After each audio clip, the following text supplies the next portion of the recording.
Second hand bullet ले रहे हैं तो उससे पहले क्या क्या पॉइंट चेक करने चाहिए, ठीक है। सबसे पहला पॉइंट रहता है आपका चेसिस, कि अगर गाड़ी का चेसिस ब्रेक हो रहा है या फिर एक्सीडेंटल होगी गाड़ी तो यहाँ पे वेल्डिंग हुई होगी या फिर टेढ़ा हुआ होगा तो उस गाड़ी को नहीं लेना है भूल कर भी।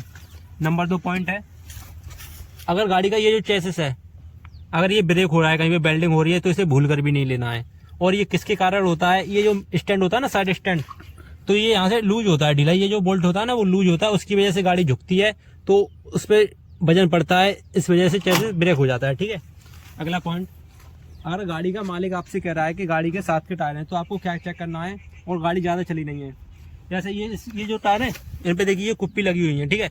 ये उसने बोला है कि गाड़ी के 7 के टायर हैं और ये गाड़ी ज़्यादा नहीं चली हुई। एक बार दिखा देता हूँ मैं आपके लिए, गाड़ी चली हुई है 18,600, ज़्यादा नहीं चली हुई है।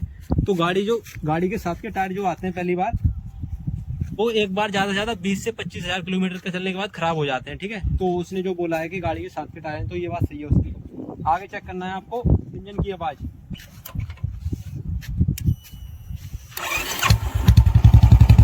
अगर गाड़ी में झकझक की आवाज़ आ रही है तो गाड़ी को भूल कर भी नहीं लेना है, ठीक है। और देख सकते हैं इंजन में कोई भी आवाज़ नहीं है। और यहाँ पे हाथ लगा के देखिए, लग लेना है, देखिए हाथ में इंजन में कोई भी आवाज़ नहीं आ रही है अभी भी।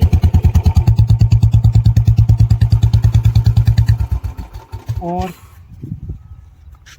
देखना है कि इंजन में कहीं ऑयल तो नहीं आ रहा है। जैसे साइलेंसर में उंगली डालेंगे तो बहुत सारे साइलेंसर जो होते हैं उनमें कार्बन लगा हुआ होता है। अगर कार्बन आ रहा है इंजन में, मैंने तो इसमें साइलेंसर लगवा लिया है, लेकिन अगर आपकी जो गाड़ी का इंजन है उसमें अगर ऑयल आ रहा है यानी कि कार्बन आ रहा है तो उस गाड़ी को, अगर जैसे कम ऑयल है तो नहीं तो ले सकते हैं, और अगर ज़्यादा कार्बन आ रहा है तो उस गाड़ी को ना लाएं, क्योंकि उसका इंजन कराना पड़ेगा आपको लिए, ठीक है। और गाड़ी के आपको सभी कागज़ लेने हैं, कि जैसे बोलता है कि इसका इंश्योरेंस नहीं है तो उसको नहीं लेना है। गाड़ी के सभी कागज़ लेने हैं आपके लिए। और आगे पॉइंट देखना है आपके लिए चाबी। जैसे किलो इसमें चाबी जो फंसी है देखिए अभी ये हिल नहीं रही है, ठीक है।